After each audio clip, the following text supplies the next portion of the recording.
Hello and welcome to another Tax Radar CIS fraud detection run through. Today we are looking at Holt Demolition Limited, and this is another red risked subcontractor. So on the test that we run, the red risk is appearing in benchmarking. Now what benchmarking is it allows the user of the product to input pricing data from the subcontractor they're using. Now, the purpose of this is to look at any prices that may appear as outliers, so either they're too much or they're too little. Now, the reason we're doing this is primarily to look at the prices that are too little, because if someone's charging you too little, it may sound like a good thing, but actually, if you stop and ask the question why and how they're able to do that, sometimes the answer to that question is they're able to give such low prices because they're not paying the right amount of tax. And the purpose of this test is to identify areas where this may happen. So there's two tests within benchmarking. There's price benchmarking and there's headcount sustainability. So we'll go on to price benchmarking first, which is an amber risk. Now, amber on the product it's not something that you should stop and panic about. It's something that actually you should ask a question and you should be curious about. So here it is. So the purpose of price benchmarking is to compare the cost of a subcontractor's work to industry recorded data and benchmarks. So in doing so, identifying potential exposure to frauds by undervalued frauds that could indicate that the subcontractor isn't paying the right amount of tax to HMRC. So the industry data that we use varies across different regions and trades to account for fluctuations. So if you see here, it's a demolition job and it takes place in Wales.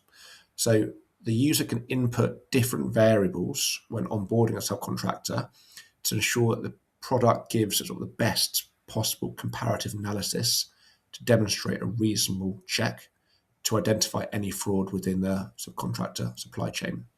So remember, this isn't an exact science. It's building a sort of due diligence pack to ensure that any outliers are identified.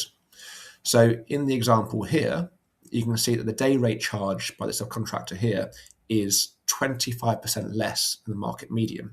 Now, this may be a commercial decision. However, you need to ask the question sort of why that is and make sure actually that this subcontractor, Holt Demolition, isn't underpricing jobs as a result of not paying taxes.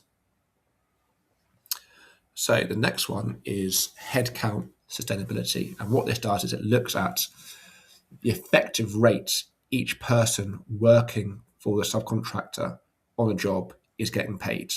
So here there's 5 workers, they're working for 40 weeks and they're working for 8 hours a day. So the calculation works out what is their effective rate per hour.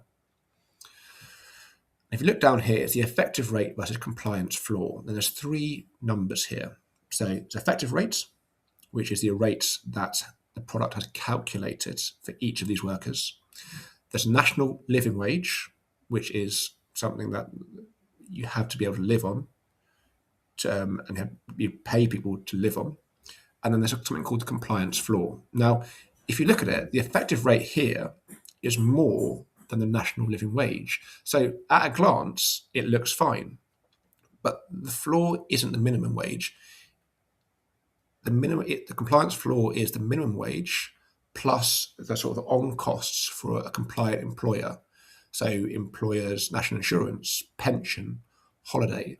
So once you sort of factor these in, £15.50, the effective rate they're being paid, doesn't sort of cover an employed worker. So this could be a signal for disguised employment or underemployment down your supply chain. So with benchmarking, it's not an exact science. It's something to sort of give you pause and to think about why a subcontractor is charging for what they do. This sort of test, it thinks like a tax advisor or an HMRC investigator, not a calculator. So it's not checking against the sort of legal minimum, it's checking against sort of what compliance actually costs. Thank you.